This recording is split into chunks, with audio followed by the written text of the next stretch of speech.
anything technical nowadays, go to generative AI and make it easier to understand. I mean, we have to get comfortable with the fact that these tools are supplemental to us. They empower us. So at any time I come across something that doesn't make any sense to me, forget Google, go to generative AI, go to Perplexity. It's one of my favorite tools. Go to Perplexity and get output that not only makes sense for you, but refers to the specific source data from which, the source resource from which the data came. Hey everyone, thank you very much for listening to this episode of the Audit Podcast. Whatever platform you're listening on right now, I'm sure there's a subscribe button somewhere, so please hit the subscribe button there. If you're listening through iTunes or Spotify, feel free to go give us that 5-star rating. It only took me about 16 seconds to give myself a 5-star review, and it really helps to get future guests to come on the show, so we'd really appreciate that. Lastly, be sure to check out the show notes and follow us on all our social media channels on Instagram, on LinkedIn, and on TikTok. Also, if interested, please sign up for our weekly newsletter from the Audit Podcast. Thank you all. Have a great one. What is in either your browsing history or your ChatGPT, your Llama, your Claude, whatever your LLM of choice is? And for you, it might even be, well, I use this LLM for this, and this one for this, and this one for this. So which way do you want me to go? But I'll leave it to you. What's in your history there? What have you been looking into as of late? Well, this might disappoint you a little bit because I don't think it'll involve any AI, or at least not the AI applications, the ChatGPTs of the world. But I'm a hobbyist investor in stocks, and I have a stock portfolio that I keep up with. So I go to cnbc.com way too many times per day.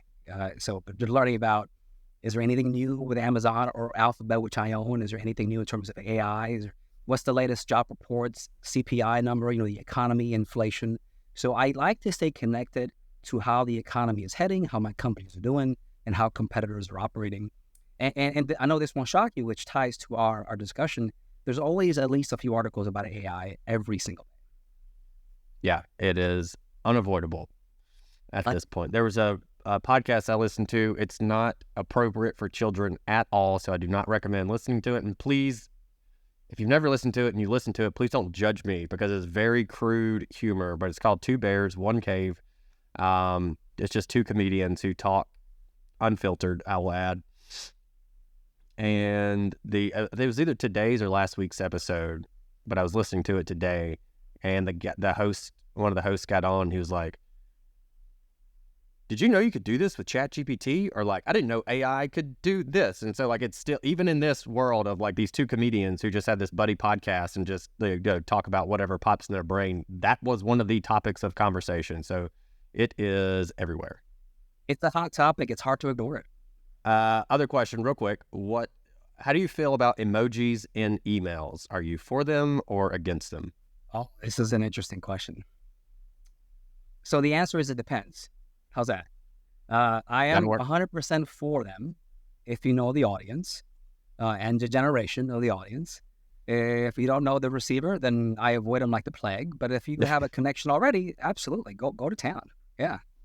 Somebody pointed out recently that because you mentioned the generations, there's some things that an emoji means that I don't know that that's what it means, and so they're like, let's stick with like a generic smiley face, sad face, and that's about it. Anything else, I feel like, what does that really mean to the other generation? So, all right, you have to know your audience, and although this is not an emoji issue, but I remember years ago, somebody that I worked with would email me in all caps. And my reaction was, all caps means yelling, right? I called him. I was like, "Hey, is everything okay?" That's just, he was an older gentleman, so that's how he chose to write his email. So, yeah, depends on the audience. Yeah, I still judge people who do two space bars after a period or a exclamation point or something. As in, if they don't have the two spaces, they're in the naughty list. What do you mean? What's the judgment?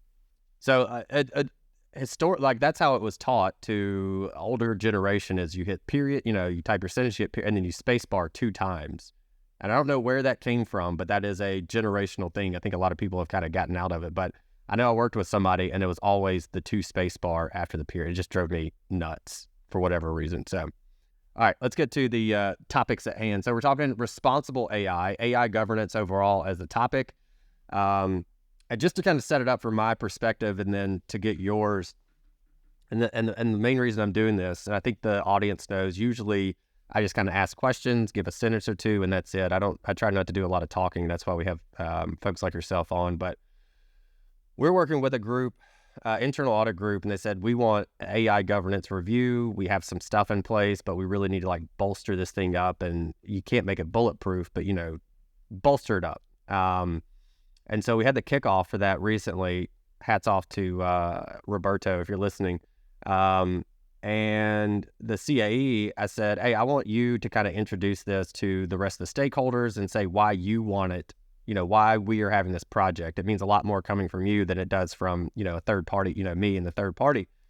And I thought he said it really well. It's not hey, we're in audit and we want to have this AI governance process in place to mitigate risks. Of course, that's a big piece of it, but he spoke more to the opportunity and said, if a new AI solution comes out, we want to be in a position to where we can implement it relatively quickly without having to go through, should we, could we, and just have a framework to follow so that they basically create a competitive advantage for themselves. And I thought that was such a well understood perspective of AI governance, and that, especially from the audit side where we talk about risk all the time, but more so, we want this in place so that we can take advantage of the opportunities when they get here. Because if you think about and Julio, I'm sure you've heard these stories also, like when ChatGPT really hit and companies just went, nope, block it, 100%, we're not going to touch it.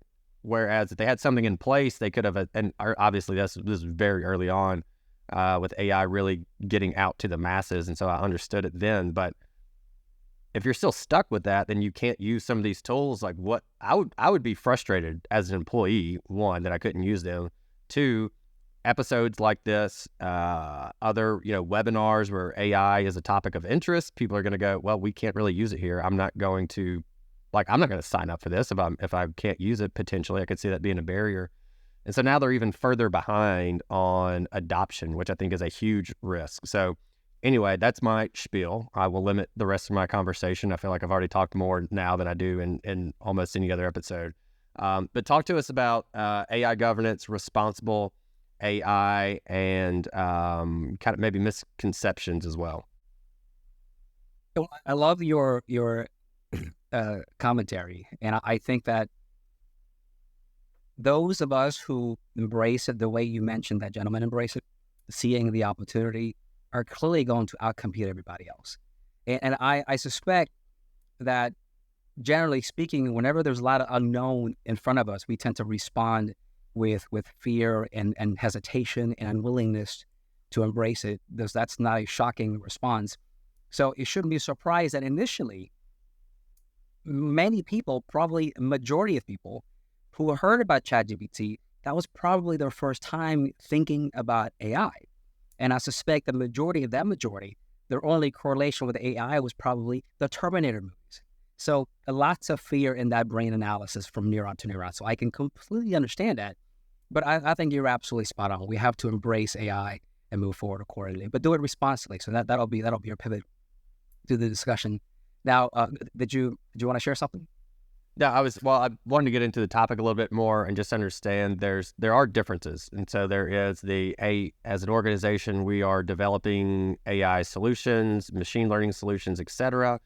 And not everyone is there, because likely maybe you don't have a center of excellence with a team of data scientists and engineers and architects and the like. But nonetheless, AI is going to get introduced into your organization. So kind of a buy versus build, and any considerations that listeners need to take into consideration for that. That's a great point. So let's lead on that, because that's exactly something I want to emphasize. So right off the bat, with all the AI we have in society today, in terms of the organizations that use or in any way are related to AI, we can break them down into two buckets. We have the builders, just like you just said, companies with machine learning engineers and data scientists. They build the technology. And then there's everybody else. We can call them the consumers. Responsible AI, which I'll define in a minute, tends to be mostly associated with the builders, but it applies to everybody equally. It's just about the perspective and the interpretation and the implementation. But let's define that. So first of all, AI governance is a huge umbrella. And in my view, responsible AI is a subset of that umbrella. So responsible AI can be defined as the development and deployment of an AI system in a way that it is ethical, that is safe, that is sound, that it aligns with your organization's values and, in theory, societal values, okay? So that's high-level definition. You can break the responsible AI area or component into different subparts. You might have heard of fairness and transparency and explainability. I would add privacy. I would add security.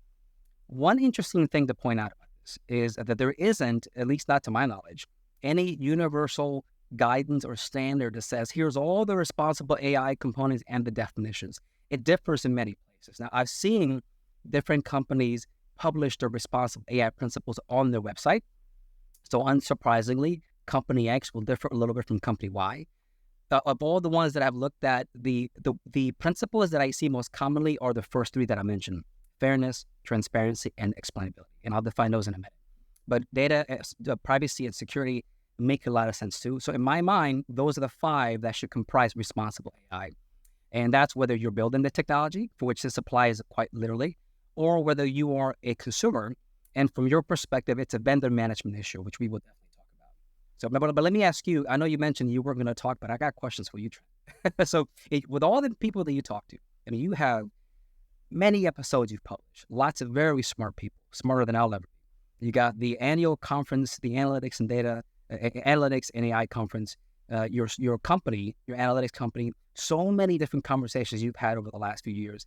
How often does responsible AI come up for you? Or maybe even a few of these components that I mentioned? Only in the sense of AI governance, but the term specifically responsible AI, I would say, has never been mentioned. That's been my experience too, in the circles of internal audit and risk. Now, in the circles of AI, I hear it all the time. Mm-hmm. So this is why I think it's important to talk about it within our own people, within our own audit and risk community. So if you're the builder, that's absolutely relevant for you. Let's define the terms though. So fairness involves quite simply ensuring that the application that you deploy into the world does not discriminate against subgroups in a given population. In the world of banking, we have something called a prohibited basis group. These are groups of folks that we are legally not allowed to discriminate against in any way, shape, or form. Banks can discriminate on the basis of credit score. That's accepted. But gender, ethnicity, race, age, of course not. It's unacceptable, intentionally or unintentionally. So whenever you hear the term bias, that involves fairness. Fairness is about managing bias risk with any particular system. With transparency, it's about documentation and disclosure. So the people that build these technologies need to document the model. It's called a model card. There's also a data card. They have to document the things about the information pertaining to the data, testing procedures, the model, the algorithm, weights, and all these different pieces and puzzles of an AI model. Disclosure, an example of that is let's say you as a user are interacting with a chatbot with a bank, and that chatbot is AI powered, but it's indistinguishable from a human. Well, it will be responsible for the bank to disclose to the user you are about to use an AI powered application, right? So transparency is about disclosure and about documentation. Explainability is an interesting one, and it's a tricky one, and people are working on solving this problem. Explainability involves understanding how the model got to the outcome that it achieved, the prediction that it made. Yeah, it's a tough issue, and it's people are continuing to work on it because society is using very complex models, and that's when it becomes a bigger issue. So for example, if a company uses an AI system to review, say, 1,000 job applicants, and the purpose of that application is to identify which applicants are best suited for the role, and the app makes a prediction or recommendation for out of the 1,000, let's say 20, are filtered, and the 20 then moves to the next stage in the job application process, i.e. the interview. Well, what if that 20 is mostly men? And out of that men, it's mostly white men. Maybe they are the most qualified, or maybe that model is possibly dealing with some bias issues. But if the model is overly complex, it may be difficult to tell how the logic, if you will, inside of that model that led to that particular outcome. So that is a challenge to exactly just like you said, it's a challenge that's relevant today. People are working on it. I know that researchers, folks that are in university researching AI, ML, data science, they're working on this specific problem for sure. But it's important for us to know on the audit side what companies are doing today to try to manage this accordingly, because in my view, this will be helpful for those of us that are consumers. And the reason this is important is because I believe, this has been my stance for a long time, if you are evaluating risks and controls, you are going to be more effective as it relates to technology. You're going to be more effective if you have some reasonable reasonable understanding of the underlying technology. I'm not saying we should be PhDs in machine learning at all, but having some basic understanding of how people are developing these applications and what they do to manage risks as a part of that life cycle, that can be an asset to us from a vendor management perspective. Now, one thing I want to do is, it's not obvious to anybody listening or watching, but we have ChatGPT that's about to help on demand whenever we need it. And if you pay the $20 a month with OpenAI, you get access to the advanced voice feature, which is amazing. It's even more human-like than the free version. So it's up to you to pay. But I want to bring ChatGPT in the loop, and I want to ask you some questions. So bear with me here, okay? And if you cannot hear me, let me know. Hey, Chat. So I need your help. Within the context of responsible AI, which in my opinion is comprised of the following 5 components: transparency, fairness, explainability, privacy, and security. I want you to tell me, which of those components do you believe is the most critical in the short term and the most critical over the long term? And by long term, I define that as more than 10 years, and give me your answer in less than 30 seconds.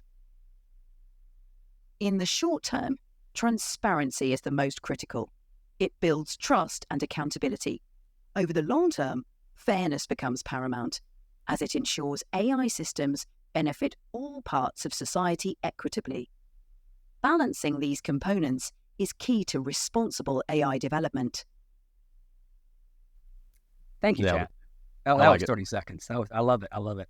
Yeah. So fairness and transparency. So everything it just said, I find interesting, and it sounds reasonable. Now, I say that to you because in the back of my mind, I know there's some proportion of with the output that was just given to us, that's a hallucination. Maybe it's less than 1%, maybe it's 1%, I don't know. But this is where I come in as a human and say, I'm going to override the AI system. And I agree with transparency being critical right now. But in my mind, I would think fairness is more critical right now because we are just now getting started with regulatory and legal compliance of AI. We're in the beginning stages of this. And I can imagine, based on all that I've learned so far, there will be a more compliance risk with fairness than with transparency. That's my own informed guess. Now, over the longer run, my gut tells me that security will probably overtake all the others. Because I can see fairness and transparency and explainability solved, because these are solvable problems. But with security, though, Trent, as you know, because we've talked about security before, security as a landscape is always evolving. The bad guys are always evolving. The attacks are always evolving. So I can see security, say, take 5 years from now, for sure 10, being a much critical issue with regard to AI than all the others. There's a couple things I want to make sure you clarify for the audience who maybe they've been avoiding AI for whatever reason, maybe similar to what we talked about before, and that they're not really able to use it, but for whatever reason, like this is maybe their first kind of introduction to it to a degree. One, you mentioned hallucinations. So if you could spend 30 seconds, or maybe you can ask Chat to spend 30 seconds to explain hallucinations, I think that might be helpful for some. There's artificial general intelligence, which is hypothetical and is about AI that can handle a broad range of tasks. And then there's narrow AI, which is AI that can handle a somewhat narrow, defined range of tasks. And narrow AI is what we have in society today. And that narrow AI can be divided into 2 reasonable groups: predictive AI and generative AI. With predictive, these are the tools that we may not realize it, but we use them on a regular basis. So whenever you use Google Maps, that's predictive AI. Whenever you go to Netflix and you see movie recommendations, that's predictive AI. But we are all now familiar with ChatGPT, which falls under the other category of generative AI. And that's the type of AI that creates content that is text, images, video, audio, you name it. And as you guys know, there's many different kinds of Gen AI tools. There's Copilot with Microsoft. There is Claude with Anthropic. Meta, which runs Facebook, has their own large language model called Llama. It's open source, meaning it's publicly accessible. So that's an important distinction, generative versus predictive. So the hallucination commentary applies to generative AI.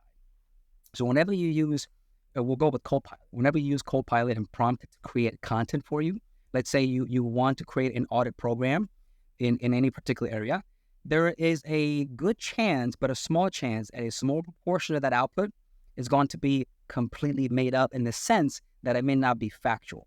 So if you're asking for factual output whenever you prompt a generative AI tool, there's a chance that a portion of that will be incorrect. And I'll give you a specific example. When ChatGPT 3.5 was released, I did a talk a few months after, and I prompted it to create a bio of me. And it said that I have a CPA, which I don't. And it said that I got my undergrad from the University of Puerto Rico, which I didn't, although that would have been really cool. But most of everything else was correct. So for anybody using these tools, you have to be a little professionally skeptical, always double check the information if you're making official decisions with it, but also know that the trend so far is that over time, they get better at having less and less hallucinations. So this is what someone put it really well, or I like the way they put it the other day when they said, especially relative to audit, you would not just take like your intern or your staff and go, hey, go do this audit. And then whatever you find, like put it into the audit committee package and we'll be good to go. Like you wouldn't do that. Similarly, you shouldn't treat AI in the same way. So think of it as a staff or even an intern and go, whatever it gives me, I need to review it to make sure that it does align with, the way we do things around here, or the hallucination is taken into consideration during the review, basically. So don't think of it as ChatGPT is this PhD, auditor. Basically, think, okay, we're basically working with an intern here, and we need to review it as such. Okay, that's a great point. So I appreciate that. No, I totally agree with you, because we have to just like we would leverage our folks responsibly by guiding them, giving them proper instructions, providing them good resources like training, guidance. It's almost the same with ChatGPT and other applications. So you can upload a file with any of these tools and provide and say, create content X for me, but only within the context of the file that I gave you. That's almost similar to saying to your employee, go to this IT audit seminar, and when you come back, you can begin doing the IT audit, right? You're giving them a source of data on which to train and then take further action. All right, I want to bring it back to the security conversation, and because you mentioned the threat of that long term. And are you speaking more to, we'll stick with ChatGPT and the security surrounding ChatGPT in terms of outsiders trying to basically penetrate ChatGPT, or are you talking about using AI to create more sophisticated or to more easily create cyber attacks for like the average person who might go, hey, how can I attack this system? Tell me how to use, AI. Tell me how to do that. Which bucket were you talking about? All of them. Okay. All of them. Which bucket? Yes. Yeah. All the buckets. Yeah. Well, so you hit the nail on multiple heads there, multiple nails on the head.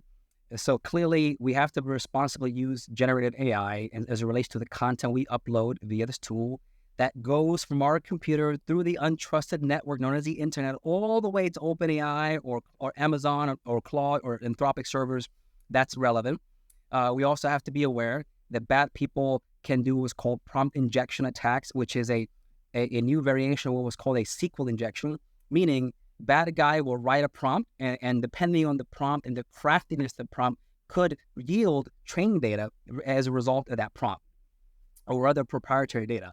And I actually listened to a podcast a week ago or 2 weeks ago on AI where the researcher was explaining for the first time publicly this new attack variation that involved large language models, i.e. the ChatGPT of the world, that with prompts, with specific prompt crafting, he could somehow gain access to the first hidden layer of the model and the output layer of the model. Long story short, for really complex AI models, some of them can be neural networks, and they're organized by multiple vertical layers, and each vertical layer has different neurons, and think of them as little processors, and the data goes in from one layer to the next layer to the next layer. And that somewhat mirrors the brain, in that in our brain we have neurons with multiple dendrites or connections to other neurons. Well, he made the claim that using his techniques, he could get access to training data for specific layers of this model. And it just blew my mind. To our point, good people and bad people are going to evolve their techniques and learn about new ways to compromise these systems. So you have to take into account, to your point, our responsible use of the technology, the fact that you have bad people, you have attackers that are leveraging AI on a daily basis, including tools that we know like ChatGPT and Claude and Copilot to enhance their attacks, enhance their phishing attacks. That's going to continue to be an issue. What we don't think about often, though, is what about the companies that are hosting these systems? What about the training databases, the servers that are hosting the training data and the other data that overall is collectively supporting model development that bad guys can compromise and access? What about a back door that can be installed on a machine that is specifically used to support AI development? And the best way to put this into a little more context, and I'll probably stop here before we make this a show about security, because it could easily become one, is there's an organization called MITRE. And is that something you've come across, Trent, MITRE? So MITRE, M-I-T-R-E, they're known for the MITRE attack framework. And that framework is a truly mind-blowing document. It's a confusingly looking document that it's about tactics, techniques, and procedures for the various kind of attacks and how those attacks can be carried out. So the top row, the heading row, are the types of attacks. And each column, each sub-row below that are the variations of techniques that can be implemented for an attacker or a consultant. Yeah, that definitely works. I mean, so you can see right there, that is the MITRE attack framework for organizations to leverage. And the heading there shows different kinds of attacks, and then the specific procedures are broken down by row. As you can see, you guys, that is overwhelming. I mean, that is essentially the Bible for people to understand what kind of attacks are available and how to implement them. And as you click each particular link within each particular attack, you get much more information. Now, this is a very valuable resource for defenders, which is why it exists today. But it also provides the reader an idea, a visualization for how challenging it can be to manage cybersecurity risk. Well, there is an equivalent variation of this for AI specifically called the Atlas framework. And if you view that, it would be about half the size of this here. But I think invariably over time, it'll grow in size, it'll grow in number of techniques. And what a lot of us think about security and AI, we tend to think of two things. We think about applying inappropriate prompts into any Gen AI tool, and we think about bad guys using Gen AI inappropriately. But the truth is there's so much more than that. Now, in all fairness, a lot of the attacks that you see in the Atlas framework are sort of copy and paste from the original master MITRE attack framework, just repurposed for AI. But it's important for us to realize that just like today, ransomware, for example, is one of the greatest issues that people are facing from a cybersecurity perspective. It's not getting any easier. And there's a basic reason for that. I mean, I say basic, there's a fundamental reason that companies are just not mature enough from a cybersecurity perspective. And you can ask why that is. That's a complicated discussion for another day. But those conditions haven't changed, Trent. What we have is conditions that remain the same that allow corporate society as a whole to be relatively vulnerable. And we have a technology that's advancing at a very rapid rate. So 3, 4, 5 years from now, not only will we have more AI in adoption, but we will have more autonomous AI in adoption. In a little bit, we might talk about agents that are becoming a thing now. So the capabilities for AI are clearly growing at a rate that we can't fathom, and the conditions for security vulnerabilities remain the same. So I feel like that's a very dangerous mix. So we have to be as proactive as possible at making security, top 3 in our list of issues. I think one reason I like having you come on is you make the segue super easy because you just mentioned agents. And so now we can segue into basically emerging trends and the future. What a pro.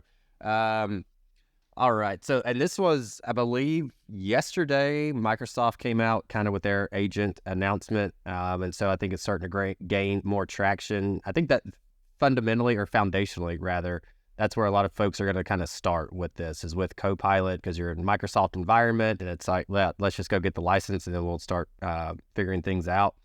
So I could see Microsoft's agents kind of being where people start to see this a little bit more. But the idea of, and this is kind of where I see it potentially going, the idea of, hey, here's my kind of use case that I used ChatGPT to write the Python script to do this, but I absolutely hate having to schedule meetings.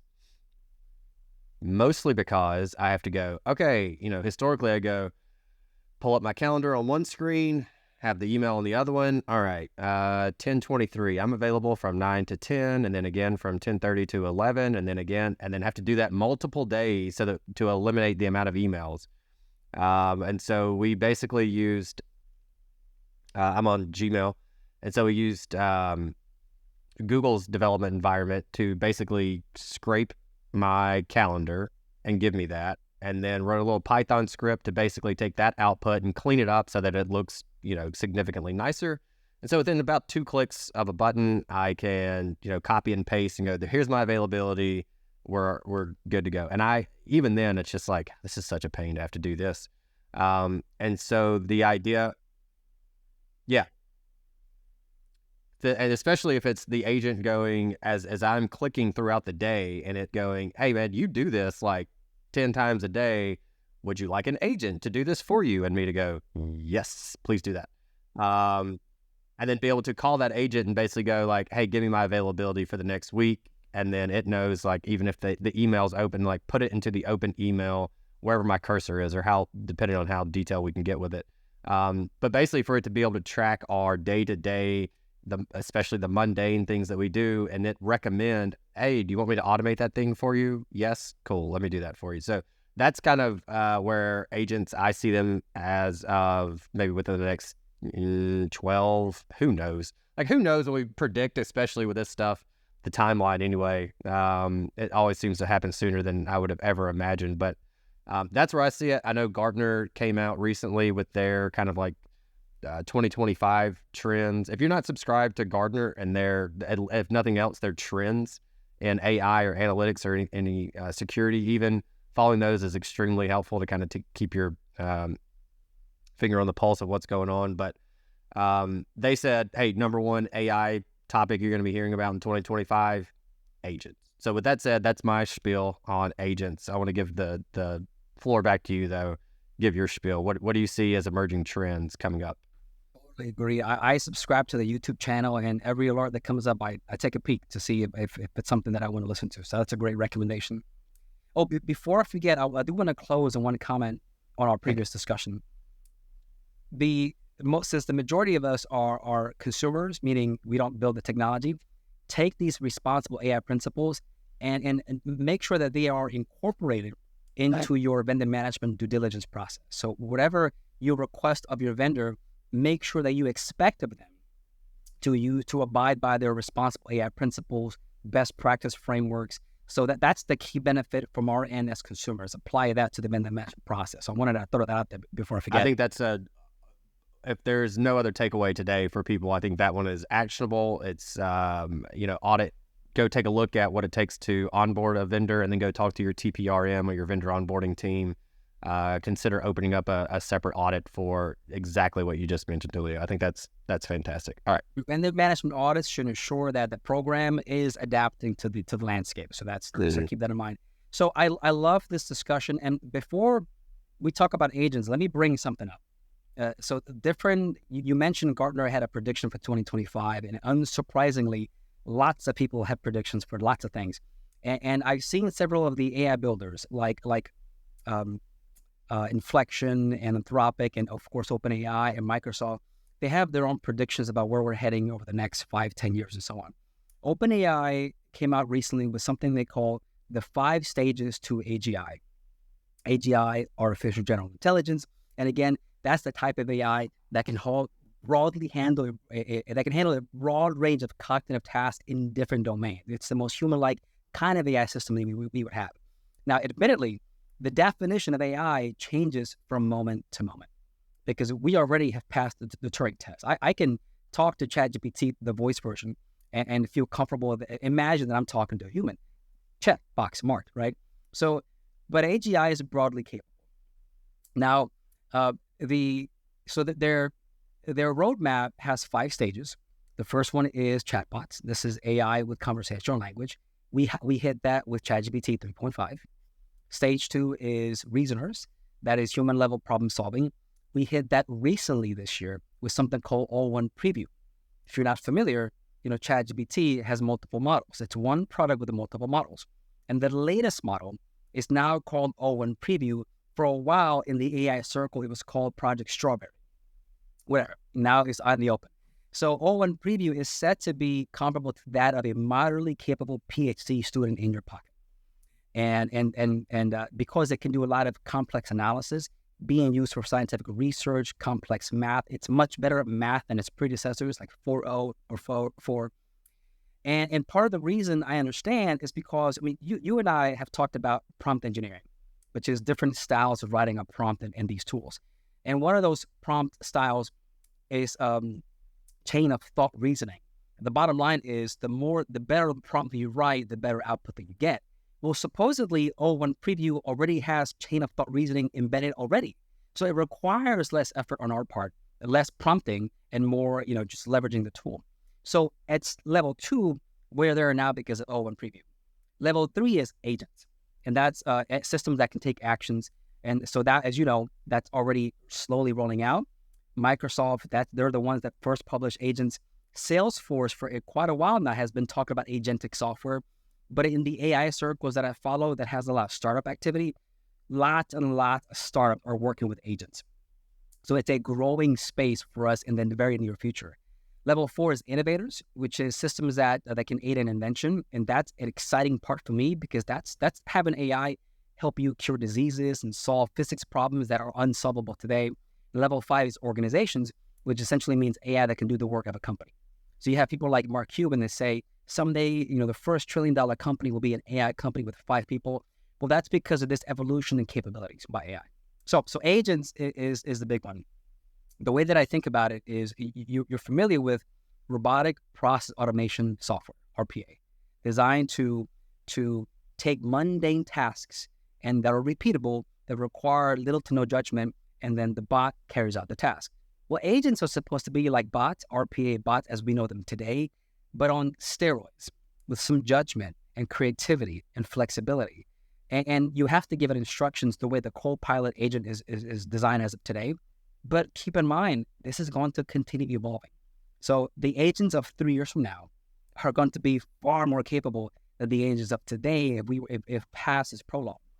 So this is an interesting challenge for us from a risk management perspective. So how do you manage cybersecurity risk particularly when you have agents in your environment that can do more than just this narrow band of work, that can be potentially compromised to do things beyond its initial instructions? So this is new ground for a lot of us. So I think this is interesting. It's important for us to ask a lot of questions. We have to be curious. Clearly, we don't have a lot of guidance in this space because the guidance tends to greatly lag the innovation. So it's incumbent upon all of us in the audit and risk community to learn about this, not just from the internal audit circles, but to connect with the AI community, to follow their podcasts, their webinars. How are they handling agentic software? So that's an interesting challenge for all of us. What are and this is a question that I would ask you every single time that you're on here, because I know when I have questions about, hey, I need to take a training on XYZ, I go to you and ask you that. And so I know that there's also going to be, you've mentioned a couple of the resources already, but do you have a handful of go-to resources that you could recommend that are AI community first that people could subscribe to, podcast, et cetera? I know we asked you that same question last time, but because of the way things change, those certainly have changed also in the past. I think we had you on like 9-10 months ago. So any additional resources that you would recommend for people to keep on top of what's going on? Yes. As it relates to general learning, I would still recommend Coursera as a general rule, because you have content of different levels of complexity. If you're completely brand new, you have courses like AI for Everyone, Generative AI for Everyone. There's other options for sure. If you want more technical content that works just the same, I would encourage people to consider things like certifications that are now starting to get developed. So, for example, the IAPP, a privacy organization, sort of the privacy equivalent to the IAO-ISACA, they have a new certification called AI Governance Professional. I took the test and I passed it, and I think the content of the test makes a lot of sense for me as an audit leader. So I would encourage people to look into that and see if that training for that particular program works well for them. So that's a good thing to consider. Podcasts, gosh, there's so many. Which one do I recommend? There's one called Practical AI, which is reasonable and sometimes gets technical, sometimes not so much, but it's worth a shot to listen to what you get out of it. There is a YouTube channel called Eye on AI that's not excessively technical. It's actually very good, I think, for beginners. And that's one to pay attention to because they have a good variety of speakers. One that I love, although that it's very heavy on the technical side, is Twiml, This Week in Machine Learning. I think it's now called, rebranded as This Week in AI. That's where I got that episode of the researcher that said, hey, there's this new vulnerability that I'm exploiting with regard to LLMs. So the biggest challenge today isn't the content, is the time. Find a resource that works for you, dedicate some time. But to specifically answer your question, because you said earlier, which one is your favorite? My favorite in terms of learning from a course perspective is a deep learning.ai, because they seem to be in the leading edge. So whenever I talk to you about learning on agentic software and how companies are building agents within their application, I'm picking up a lot of that from deep learning.ai. And I like the daily dopamine hit of what's going on. So like if you just search for AI newsletters or something like that. Like I like newsletters, and I have a tool that takes every newsletter and puts it into one folder. And so I'm not just like constantly getting bombarded. So I can just go in once a day, scroll through and go, yep, let me click on that one, 30 seconds. Okay, I see what's going on. Or take a deeper dive. And then the other thing, and I think it's just because there are so many podcasts and resources that there's almost this FOMO of picking the right one. And so largely what I'll do, especially with podcasts, is just say, hey, Alexa, play a podcast on AI. And it, for the most part, I don't know how it determines which one, but we'll say randomly. Although I feel like in talking to you, we could go, well, technically it's not random because of X, Y, Z, and that's not how computers work, and you can't really randomize something. So it's random enough, though. It's random enough that if I say play an AI podcast, it just pulls something up. I listen to that while I'm eating lunch or something like that. So I found those to be extremely helpful for me in the way kind of my brain works. That's how I like to do it, but I'm glad to get your thoughts also. With that said, because I'm glad you mentioned the newsletter. So I would recommend you guys subscribe to the Neuron. It's a daily newsletter, absolutely amazing, easy to read. And of course, if you come across anything technical nowadays, go to generative AI and make it easier to understand. I mean, we have to get comfortable with the fact that these tools are supplemental to us. They empower us. So at any time I come across something that doesn't make any sense to me, forget Google, go to generative AI, go to Perplexity. It's one of my favorite tools. Go to Perplexity and get output that not only makes sense for you, but refers to the specific source data from which, the source resource from which the data came. So the Neuron is one that I follow every day. All right. I love to close these with kind of summarizing actionable items that were mentioned during the show. So I think the vendor onboarding piece was a step that pretty much every auditor can take, or at least discuss that amongst the team and see where that makes sense, as well as the resources you gave are always great. Neuron is one that I subscribe to, so I think that is daily. Superhuman AI, I think, is the other one. I prefer that one over Neuron. I think it's just the look and the feel, and that was my first. But it's it's insane to see every single day that they send an email, there's some pretty decent sized discovery or new thing that's going on, new trend, new advances. And so it's hard to keep up. It's hard to keep up. It is. It really is. And I thought we were there. I was telling someone this the other day, an AI leader at a large institution. Like, I've been waiting for things to settle down so that we could like dive into, okay, what is RAG? What is Neo4j? What are vector database? Because every day there's just like a new term. And I feel like we're finally settling just enough to where people can kind of catch up and take a breath. With that said, I'll throw it back to you. Any closing words for the audience? So why don't I do this? I have a couple of quotes that I want to read to the audience, just to end my commentary. And then let's ask ChatGPT for its closing thoughts. Sound good? Okay. Perfect. Two interesting quotes that I picked up on recently. Mustafa Suleyman, who is currently working, I believe, at Microsoft, co-founder of DeepMind and Anthropic, or no, not Anthropic, Inflection. He's quoted as saying that today, again, this is a few days ago, today, the most advanced AI consumes 8 trillion words in a single month of training. 8 trillion words in a single month of training. And this is growing exponentially. So imagine a year from now, 3, 5, let that sink in. Second quote from Sam Altman. We all know who he is, the CEO of OpenAI. He said, superintelligence is only a few thousand days away. and will forever change the way we live life. Let that sink in. So this is why I tell everybody, it is absolutely top priority to make this intentional, upskill in AI, grow your abilities, learn the techniques, learn the tools so that you can be relevant, because it's going to hit us faster than we realize. And I say this to you not as just as a guy who is an audit and risk professional. I say this to you as an investor. My literal money is betting on this on the upside. So I see this coming our way. So it's important that we be prepared and be relevant by embracing the tech in a responsible way. So close, let's leverage ChatGPT. And hey, Chat. Hey, you are part of a podcast recording, and it's called the Audit Podcast.